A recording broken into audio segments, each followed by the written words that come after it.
वहीं आंध्र प्रदेश में पुरुष दर्जनियों के महिला पुलिसकर्मियों की माप लेने का ही मामला जो है वो सामने आया है, जिसकी तस्वीरें सोमवार को ही इंटरनेट पर वायरल हो गई, जिसमें सत्ता पक्ष, विपक्ष और आंध्र प्रदेश के राज्य महिला आयोग का गुस्सा फूट पड़ा।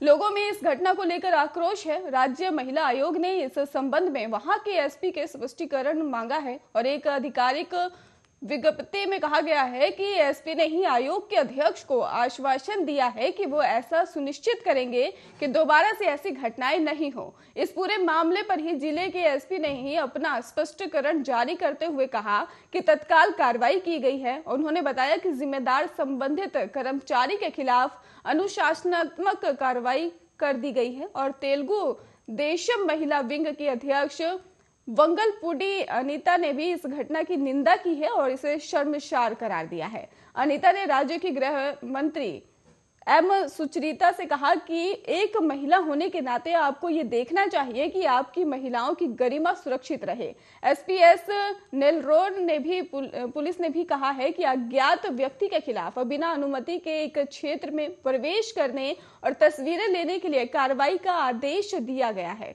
जिले के एसपी ने घटना स्थल पर पहुंचकर ही मामले और स्थिति की समीक्षा की और अतिरिक्त एसपी और एक महिला सब इंस्पेक्टर की देखरेख में महिला दर्जियों को माप लेने का आदेश दिया।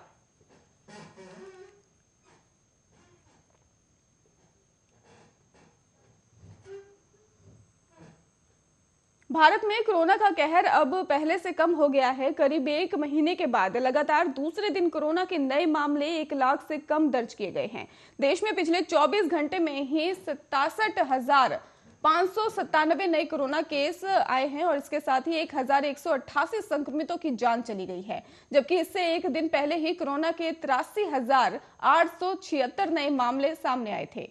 आपको बताते चले कि 896 लोगों की जान चली गई थी और अच्छी बात यह है कि पिछले 24 घंटे में 1,80,456 लोग कोरोना से ठीक हुए हैं और यानी कि 1,14,000 एक्टिव केस कम हो गए हैं। कोरोना महामारी की शुरुआत से लेकर अब तक कुल 4,23,29,611 लोग संक्रमित हुए हैं।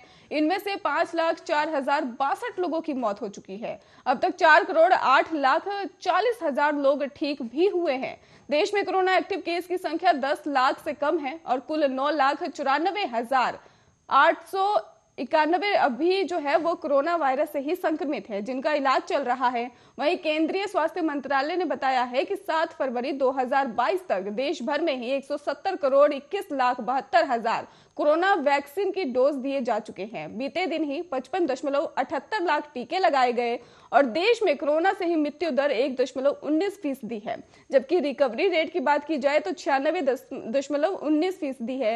एक्टिव केस 2.62% है। कोरोना एक्टिव केस मामले में ही दुनिया में भारत अब 11वें स्थान पर है।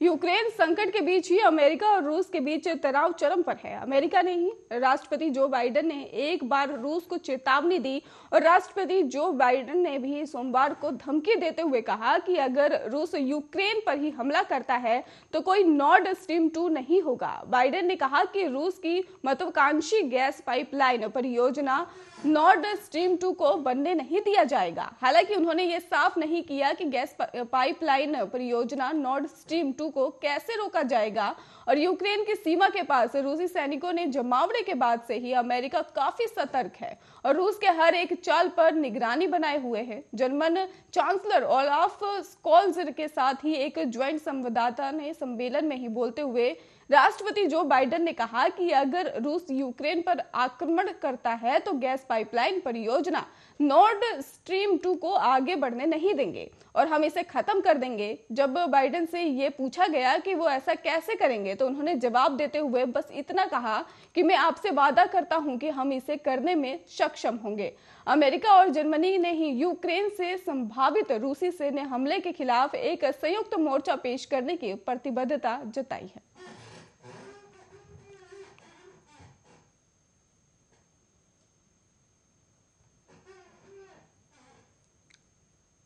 अडानी समूह के चेयरमैन गौतम अडानी ने एशिया के सबसे धनवान शख्स के स्थान पर ही कब्जा कर लिया है और लिस्ट में ही गौतम अडानी ने मुकेश अंबानी को पछाड़ दिया है।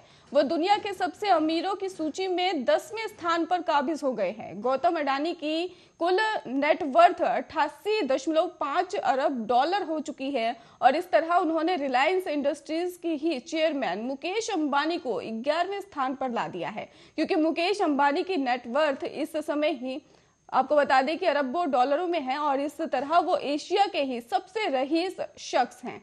आपको बताते चले कि फोर्ब्स की सूची में ही गौतम अडानी ने मुकेश अंबानी को पीछे छोड़ दिया था।